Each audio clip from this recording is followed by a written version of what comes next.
We have had talks with the State Secretary of the US, Rex Tillerson.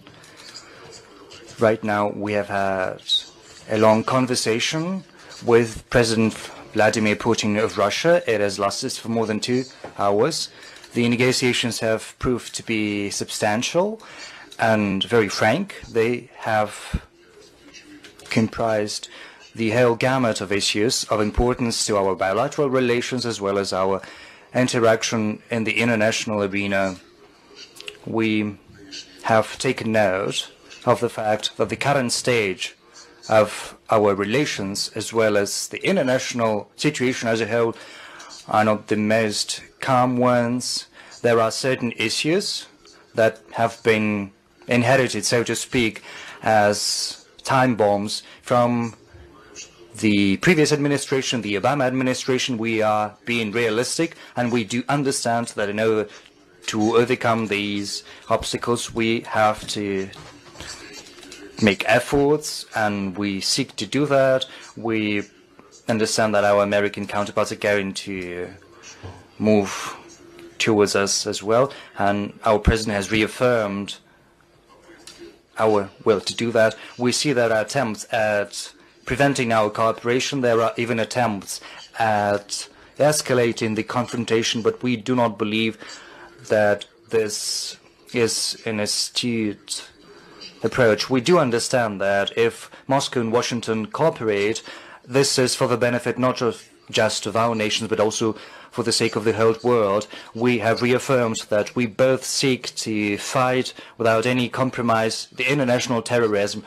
This issue has been raised by our presidents in the course of their telephone conversations, including their telephone conversation on April the 4th in the night when President Trump called President Putin in order to express his condolences on the terrorist attack that had taken place in St. Petersburg. In the context of fighting international terrorism, we have talked about Syria, of course. We have touched upon the incident that took place after April the 4th, when in the environs of Idlib in Syria, chemical weapons were used.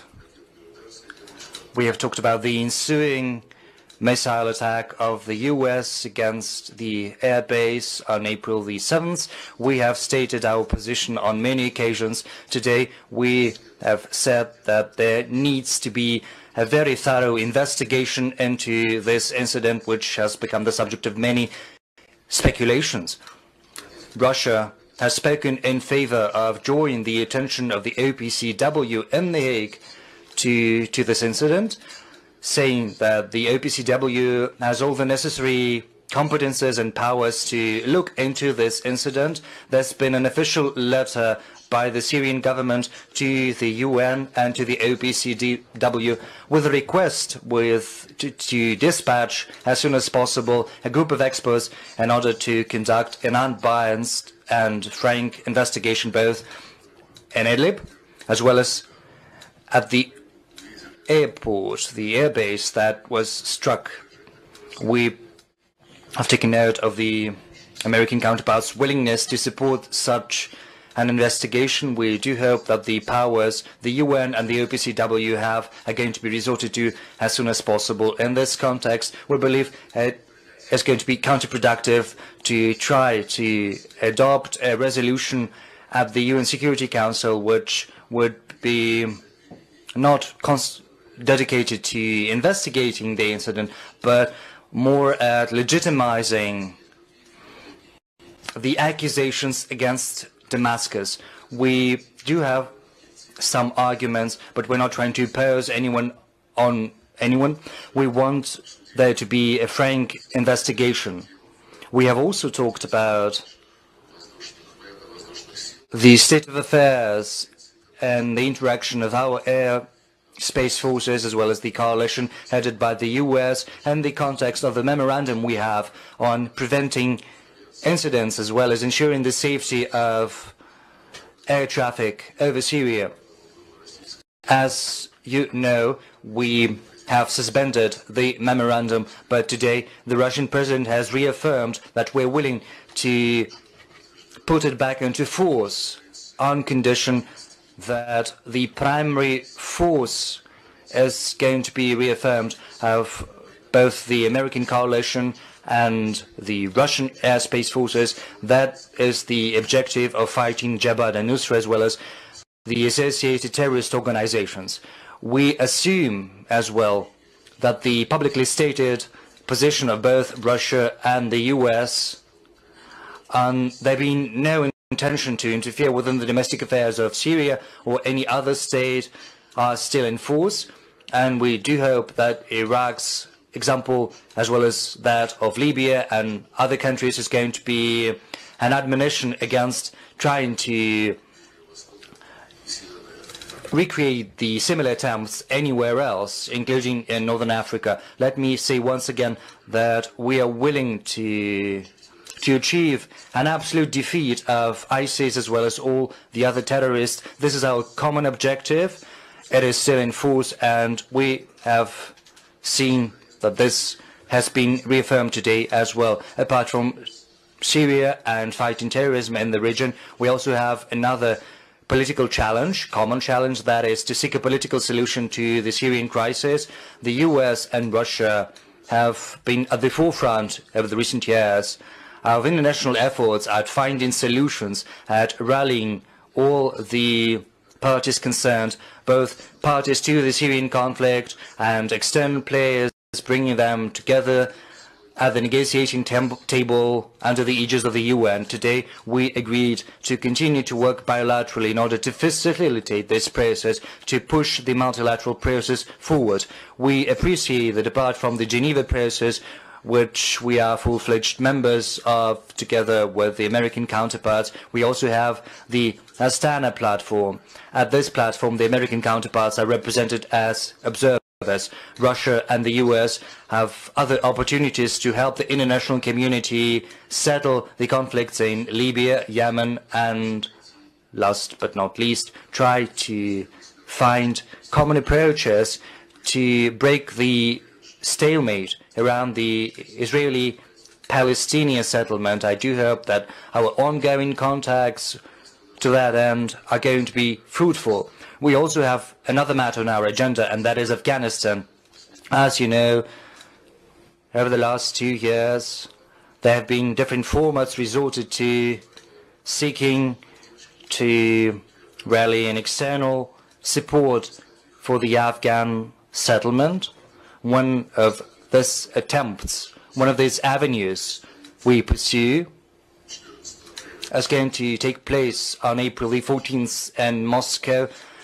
A meeting has been scheduled for the so-called Moscow format, which is going to be attended by Afghanistan, its neighbors, including Central Asian republics.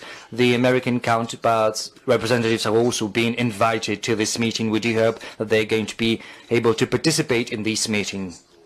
We have also touched upon the Ukrainian crisis. We've got a common approach. The Minsk agreements of 2015 are to be observed and respected.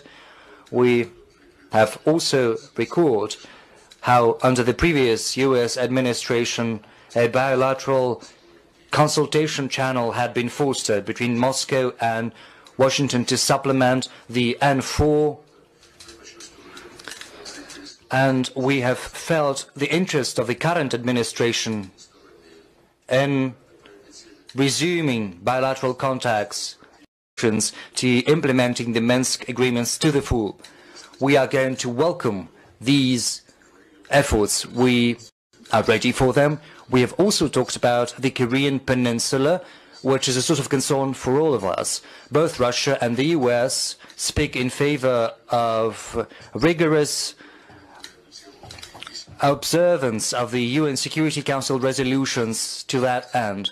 We have also talked about how we can find a way out of the confrontation spiral, which would allow us to create the necessary conditions for a negotiating process to settle the nuclear issue of the Korean Peninsula through diplomatic and political efforts.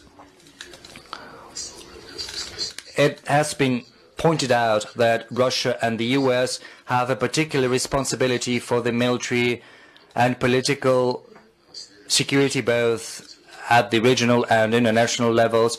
We've compared notes with regard to implementing the strategic stability treaties, such as the arms reduction treaties, which are in force between our countries. We have agreed to overcome sort of a pause that we have been witnessing in these processes. Well, the White House team has changed, and it's quite natural. We do hope that our contacts on strategic stability and arms control are going to be resumed. They're going to be held in a business-like manner, pragmatically, with a view to observing rigorously the agreements we have reached. We have touched upon our economic ties. We see that there is an interest among business circles on both sides to build up our cooperation, to buck the negative trend which we've been witnessing in trade and investment due to objective and subjective reasons. We, for one, have promised to support the business initiatives on both sides. We'd like these efforts to get the support of both the Russian government and the US administration. There is another agreement. We have agreed to designate special envoys, both from the State Department of the US and the Russian Foreign Ministry. These envoys are going to have a pragmatic conversation about the irritants, so to speak, that have piled up in our relations under the Obama administration primarily. I believe that should both sides demonstrate a pragmatic approach to this avenue, then it's going to yield results and will help improve our relations as well. On the whole, I believe we all understand how difficult is the situation in our relations as well as in the world as a whole. There are many who would like to give a try at using the current communication technologies and cyberspace and the virtual reality. We know that there are people who abuse the opportunities presented by the modern technologies. They're trying to use these technologies to their advantage to pursue their goals, which are far from decent. But luckily, both in the US and in Russia, there are enough people who will be able to separate right from wrong and who will be guided by the fundamental interests, not just short-term interests, of both our peoples as well as the international community as a whole. In brief, this is my takeout from the negotiations that have taken place. Despite all the issues, both objective and artificially created, we still have many prospects for cooperation. Russia is willing to cooperate with the US to be engaged in dialogue, not just dialogue, but also common approaches and common actions to pursue the interests of both countries. We will look forward to the US reciprocating our approach, and I do hope that the many hours that we've spent with Rex Tillerson together, as well as with the President of Russia, have not been spent in vain. We understand each other better after the talks today. We do hope that these contacts will be followed up by us, as well as by our staff and by other government agencies of both the Russian government and the US administration. Thank you.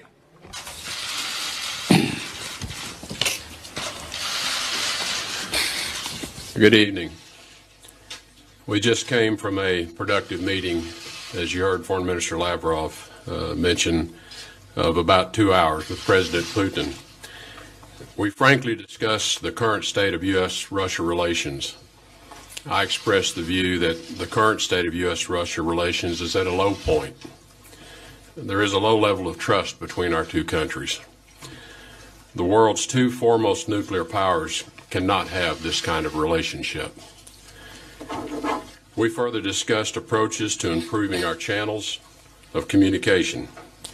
We had a lengthy exchange of views regarding the situation in Syria and shared perspectives on possible ways forward. Earlier today, Foreign Minister Lavrov and I had a lengthy conversation about issues that require immediate attention and issues that require longer-term attention. We understand that improvement in the long-term relationship will be required if we are to make progress on issues where we have different views. We spoke extensively about Syria, and in some areas, we share a common view. Specifically, we both believe in a unified and stable Syria, and we agree we want to deny a safe haven for terrorists who want to attack both of our countries. We agree that North Korea has to be denuclearized. We agreed there needs to be more senior level communication between our two countries, both at a diplomatic and military level. But there is a broad range of other issues in which we have differences. Some have global implications with long-term requirements, and others are understood to be bilateral. Over the course of the past 2 years, a number of reciprocal actions have been taken to demonstrate the dissatisfaction each country has with the other. We need to attempt to put an end to this steady degradation, which is doing nothing to restore the trust between our two countries or to make progress on the issues of the greatest importance to both of us. We've agreed to establish a working group to address smaller issues and make progress towards stabilizing the relationship so that we can then address the more serious problems. Foreign Minister Lavrov and I agreed we would consider further proposals made about the way forward in Syria, including consulting with our allies and coalition members.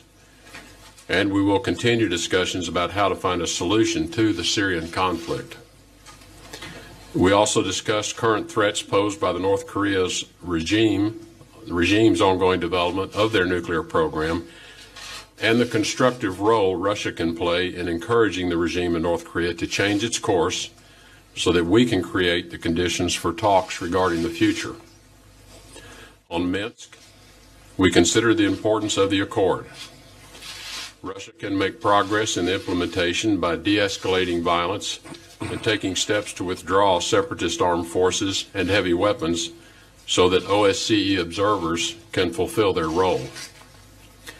Until full progress is made under the Minsk Accords, the situation in Ukraine will remain an obstacle to improvement in relations between the U.S. and Russia.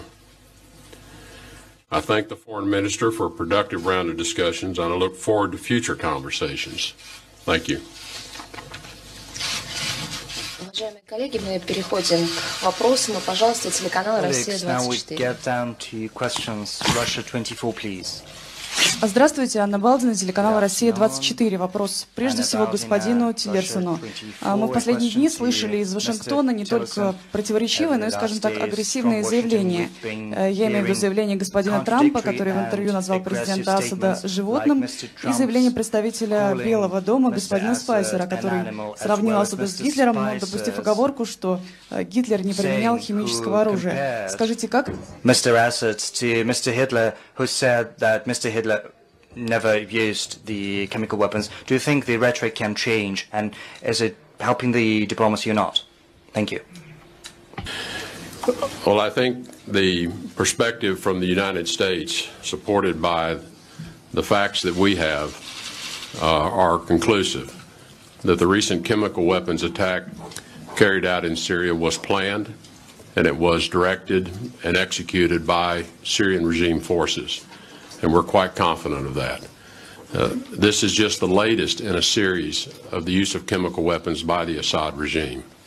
And notwithstanding their use on more than 50 occasions of chlorine bombs and cluster bombs and other types of weapons that are intended to maim and kill in the most horrific ways. So I think the characterization is one that President Assad has brought upon himself. Я должен буду два слова добавить. Это очевидно. I'll have to add a couple of words. It's quite evident this is the topic with regard to which we have differences of opinion. Russia insists that there needs to be an objective investigation. In 2013, the US and Russia initiated the elimination of serious chemical weapons, and record terms. We had prepared the necessary agreements at the OPCW in The Hague, as well as in the Security Council of the UN. There have been reports from the OPCW which state the progress that has been achieved in eliminating the full stock of the chemical weapons the Syrian regime had. The reports also state that the number of places where the chemical weapons were stored were under the control of extremists. So the process between Damascus and The Hague has been ongoing. There have been some difficulties, and yet we use our relations with the Syrian government to encourage them to cooperate fully with the OPCW, and we are fully committed to finalizing this work. We're going to seek its completion. As for the investigation into the incidents, there is a fact-finding mission of the OPCW. There is also a joint mechanism for investigations set up together by the OPCW of the United Nations. We've got some questions we want to be answered by these mechanisms. All the accusations against the Syrian Arab Republic's government of having used the chemical weapons, all these accusations are based on the so-called remote evidence provided by some NPOs. I'm not going to point out the white casks, helmets that have discredited themselves on many occasions. They have been found to be guilty of fraud. Now, as for all the evidence we've got of chemical weapons have been used in the territory under the control of the opposition, then I can say that on many occasions both the Russian armed forces and the Syrian government have provided physical evidence, including samples required to conduct an investigation, to the OPCW. These were not some remote evidence. These were pieces of physical evidence. The study of these material evidence has been dragging on for quite some time. I'm not trying to level accusations at anyone, nor are we trying to exonerate anyone. We just insist that there should be an investigation into what has happened and what happened on April the 4th. And just as it happened in the past, it was timed quite interestingly with the start of a conference in Brussels. So when reports emerged on chemical weapons being used in the province of Idlib, the participants started to demand vociferously that the conference should be used to look into those accusations, even though this was a conference dedicated to the whole gamut of Syrian conflict-related issues. So we talk about that, and that is why we believe it is necessary and sensible to have an international, unbiased and frank investigation into this incident. A group of professionals, of unbiased and experts, has to be dispatched to the place where chemical weapons were used, as well as to the airport where, as our American partners say, was used as the starting point from which took off the planes delivering the chemical weapons. We are not convinced that this was the case, nor are we convinced by the TV images or by the statements of people who were at the airport. There were no signs that would support the statement, the allegation that chemical agents were used there at all. I'm sorry for taking so long to comment, but I would like to underline that we are 100% sure that if our colleagues at the UN as well as The Hague try to avoid this investigation, this will signify that they are reluctant to find out the truth, but we will insist that the truth should be found. Thank you. Dear Press. Thank you. Secretary Tillerson, I want to ask you about your conversations with President Putin about Syria. You've predicted that Assad will leave power through a political transition. How will you compel Assad to participate in a political transition that leads to his own ouster? Are war crimes charges on the table? And how long will the United States wait for Russia to come around? And Foreign Minister Lavrov, if I may, your government and the United States government seem to be miles apart on the Syria issue, on Ukraine and other issues. Did you feel that you cleared up any of those issues you mentioned earlier today since you've had those discussions with Secretary Tillerson?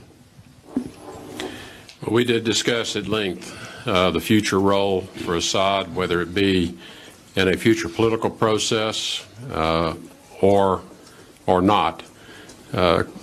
Clearly, our view is that the reign of the Assad family is coming to an end. And they have, again, brought this on themselves with their conduct of the war these past few years.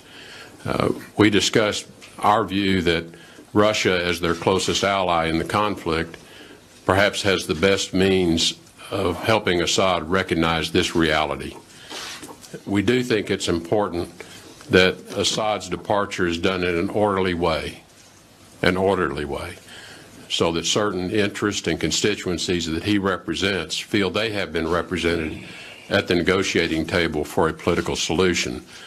How that occurs, we leave that to the process going forward.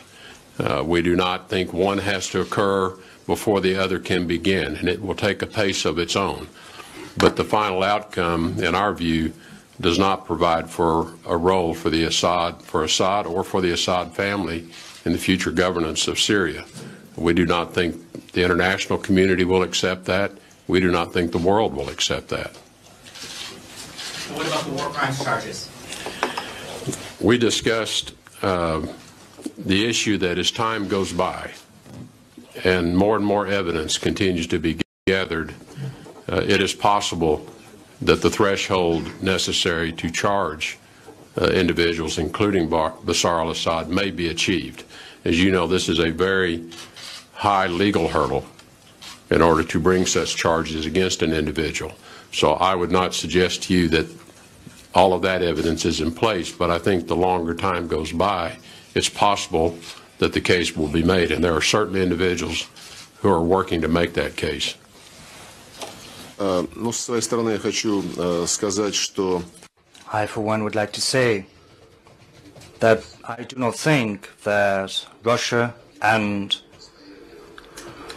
the US are at so great a distance that it cannot be bridged on many issues of the international agenda, both with regard to Syria and Ukraine. It's not impossible. In our introductory remarks with Rex Tillerson, we mentioned the agreements that are related not just to preserving, but also to intensifying the communication channels with regard to Syria and Ukraine. As for Syria and Bashar al-Assad, we have had sort of a historical background. Rex said that he's a new guy and he prefers not looking into history, but to deal with the matters of today. But the thing is, the world is built in such a fashion that if we do not take lessons from the past, we will hardly be able to achieve success in the present.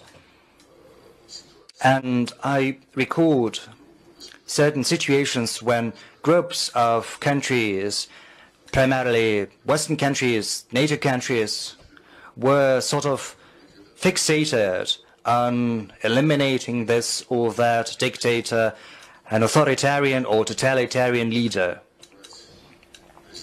in order to oust Slobodan Milosevic, president of ex-Yugoslavia. NATO launched a war in 1999 in gross violation of the UN Charter as well as the Helsinki Final Act of the OSCE. The TV station was bombed, which incidentally is a military crime, however you interpret the Geneva Conventions. Residential areas were shelled. The Chinese embassy was also attacked. Civil trains and bridges were bombed. The shelling went on for 3 months. And then they ran out of targets that could be qualified as dual-use facilities. There was another dictator, Saddam Hussein, who was hanged after the invasion. We know how this invasion was justified. Since that, I think Tony Blair was the only one to repent publicly, admitting that it had been a fake, all the grounds for the Iraq invasion. There was another when Muammar Gaddafi. It had been said that there was no place for this dictator in his country. It was said that democracy would prevail, but we know full well what is happening in Libya right now. The Libyan statehood is all but non-existent. Our president talked about that yesterday with the Italian president. Right now we're trying to restore the Libyan statehood through the process of national reconciliation. We're trying to put an end to the situation in which this country turned into a channel of human trafficking, as your media have reported today. Incidentally, there are other examples, not so recent. The president of Sudan, Omar al-Bashir, there has been a warrant for his arrest issued by the International Criminal Court, and several days later the Obama administration decided that in order to settle this problem, Sudan had to be split into 2 parts. South Sudan was established, and the Obama administration tried to help them secure Omar al-Bashir's agreement to this splitting up. President Bashir held his end of the bargain. He cooperated. Sudan was split into 2 parts in accordance with the Obama administration's plan. And right now, Washington insisted that sanctions should be introduced against the country they helped create. So this fixation on trying to oust this or that dictator, an authoritarian or totalitarian leader, is well known to us, and we know how it ends. A successful ouster of a dictator is for me very hard to remember. If you have any examples, I'd be glad if you could share them with me. On Syria, as our president has stated on many occasions, we are not trying to put our hopes on anyone or on Bashar al-Assad or anyone else, as they do in Libya right now. We want them to sit at one negotiating table. As the UN Security Council resolution states, they have all to gather together. This has to be an inclusive intra-Syrian dialogue. And as the UN Security Council resolution states, the future of Syria has to be determined by the Syrians themselves, without any exemptions. The most important thing is not to eliminate a political leader from the chessboard, so to speak, but to agree on how the country is going to be built. It has to be democratic, it has to be secular, which is something the High Negotiations Committee speaks against. All ethnic and religious groups have to feel safe agencies, and only if such a consensus is achieved, which has to be done through elaborating a new constitution, will the issues related to certain personalities be settled very efficiently without any tragic consequences either for the country or for the people. Thank you. Kommersant newspaper, please. Your question. Thank you, Yelena Chernenko, Kommersant newspaper. I've got a question to Secretary Tillerson. Have you talked today about the alleged interference of Russia into the American election? In what way do you think Russia's actions are different from the American actions in cyber security?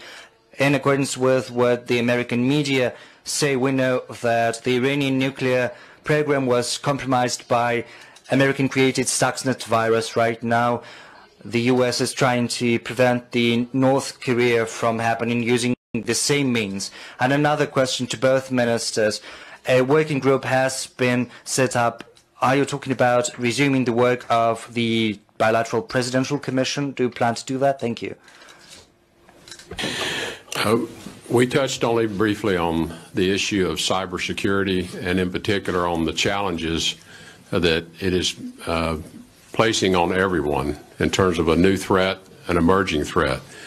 But I think I do make a distinction when cyber tools are used to interfere with the internal decisions among countries as to how their elections are conducted. That is one use of cyber tools. Cyber tools to disrupt weapons programs, that's another use of the tools. And I make a distinction between those two. Clearly, this is an issue that has emerged in our time, for which we have yet, as an international community, come to some conclusion around how we want to respond to that. And so there will be further discussions, and it is on the agenda, and it is in the agenda that Foreign Minister Lavrov passed to me for us to have further discussions in the future. Я могу только подтвердить, что I can only confirm that we are both interested in close cooperation on fighting cybercrime. You have probably heard we said that on many occasions. 18 months ago, in October 2015, we proposed to the Obama administration, given its concern about the activities of the so-called Russian hackers they started to pursue all over the world.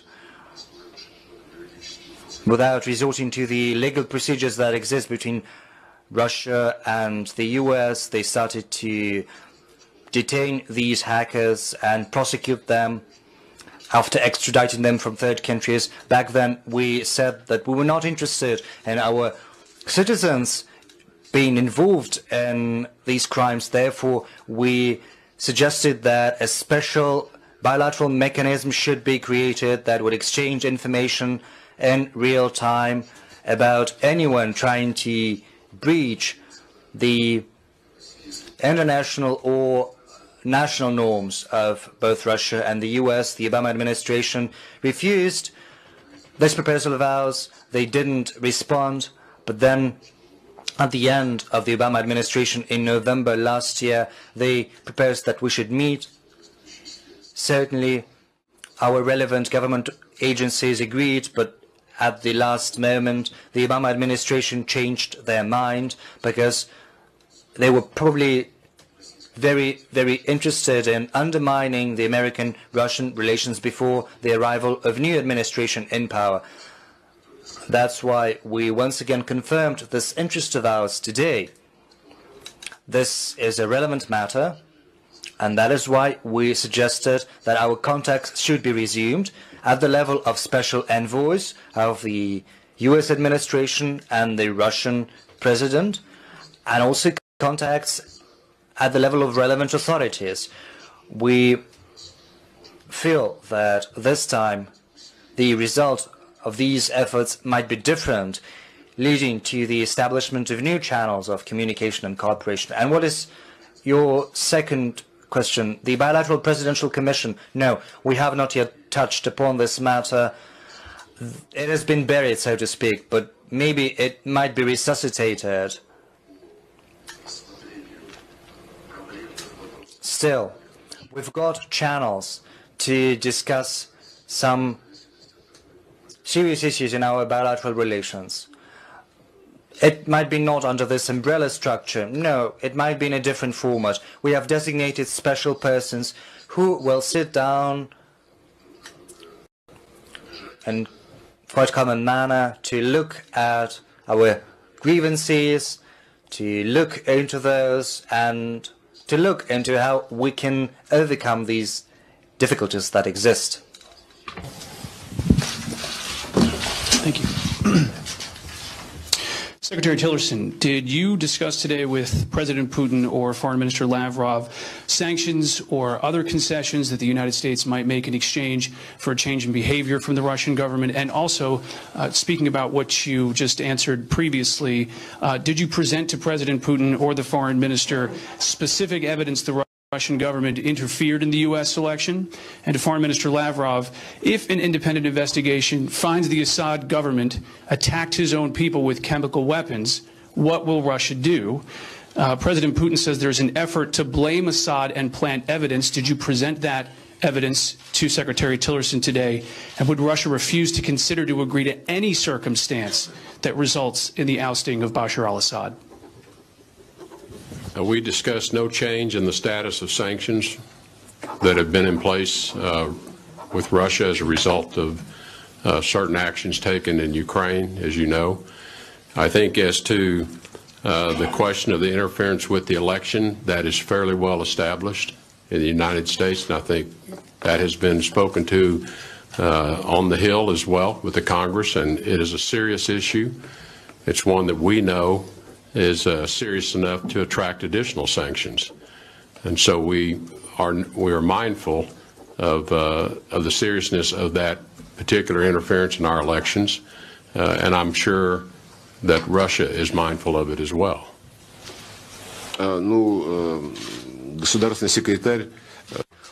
Well, State Secretary hasn't threatened to use new sanctions. He hasn't threatened us at all. We have had a frank discussion about the issues on our agenda, and unfortunately we've got some difficulties with regard to the majority of those issues. Now, as for the chance that this investigation reveals the government's implication in chemical attacks, it's all a hypothetical. We do not want to speculate. We see how speculation can bring results.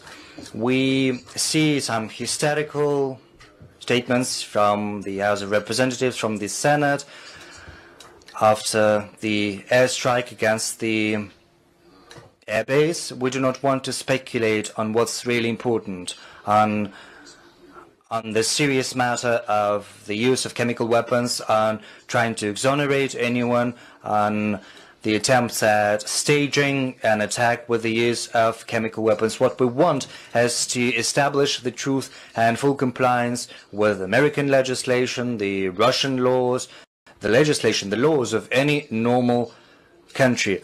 But the principle of innocent until proven guilty has to be respected.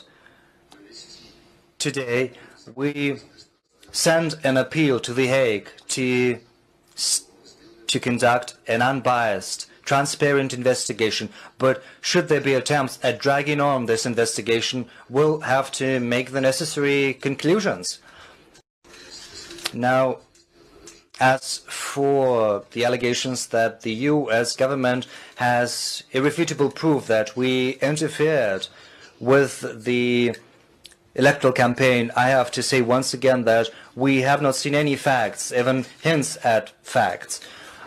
We have not seen any evidence. No one has shown us any evidence, even though we have requested on many occasions that these evidence has to be produced to us to support the allegations, the accusations we hear.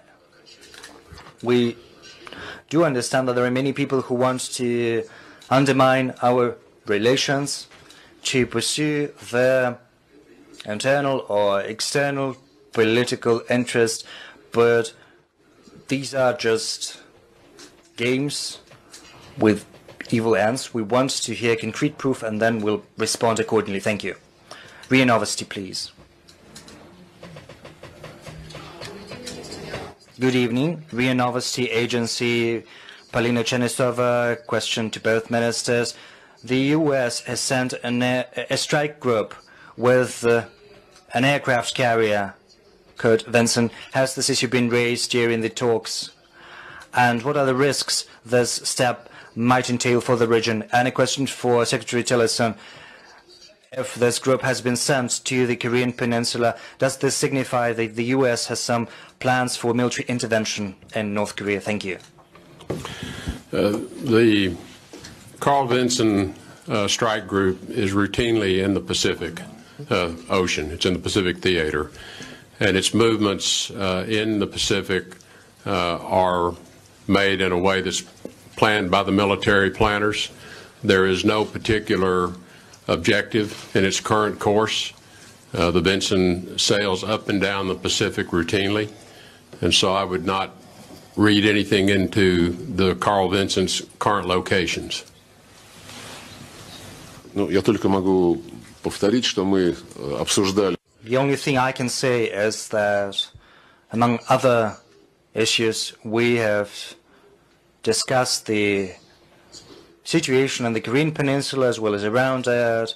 As far as I understand, given all the nuances, we still have a common determination to resolve this issue through peaceful means, to achieve the denuclearization of the Korean Peninsula through diplomatic talks.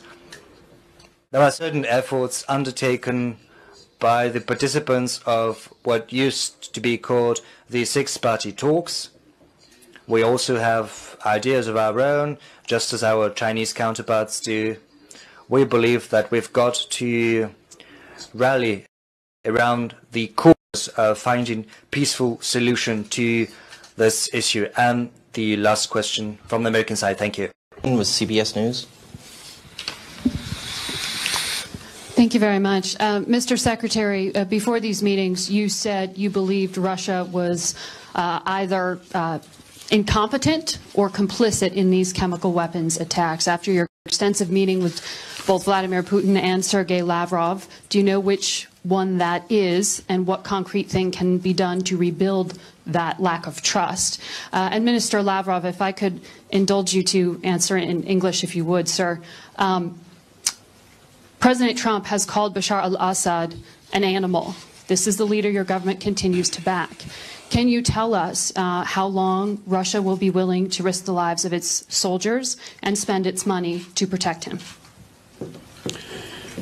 With respect to Russia's complicity or knowledge of the chemical weapons attack, we have no firm information to indicate that there was any involvement by Russian forces into this attack. What we do know, and we have very firm and high confidence in our conclusions, that the attack was planned, carried out by the regime forces at the direction of Bashar al-Assad.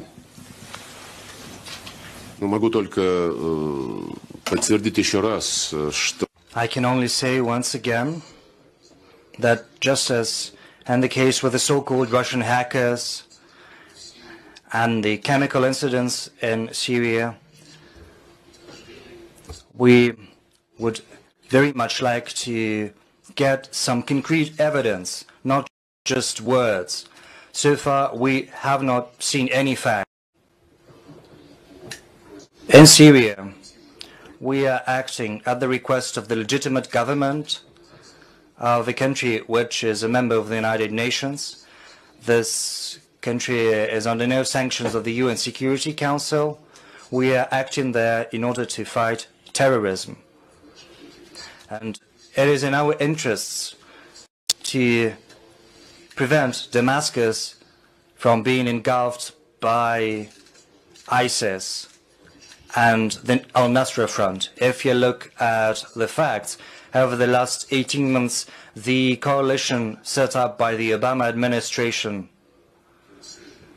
did almost nothing to achieve the objective that it had stated when being established. It had not fought consistently against the al-Nusra Front or ISIS until the Russian airspace forces were deployed in Syria. And even after this deployment of our forces, the US-led coalition under the Obama administration only performed strikes against certain posts held by ISIS.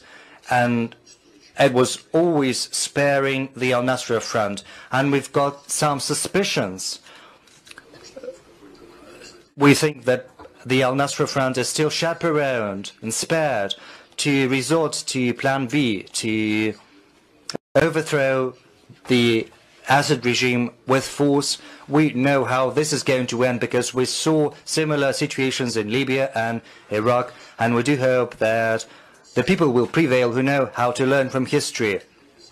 Now, as for who is responsible for the crimes committed in Syria, we've got to look into that. But as one American counterpart said, there will be time for everything. We've got to set priorities.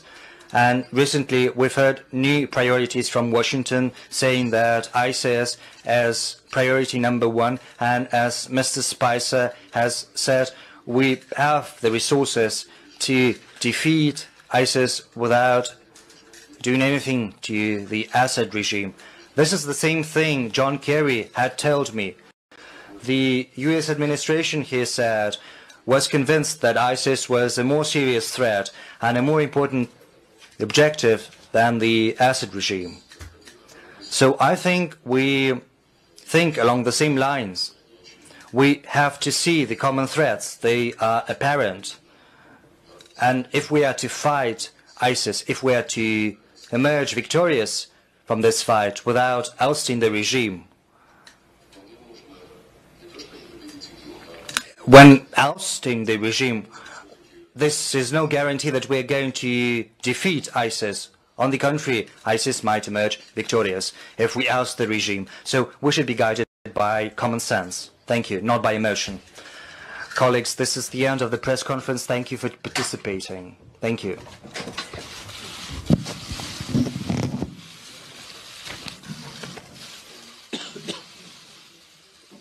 We will make America great again.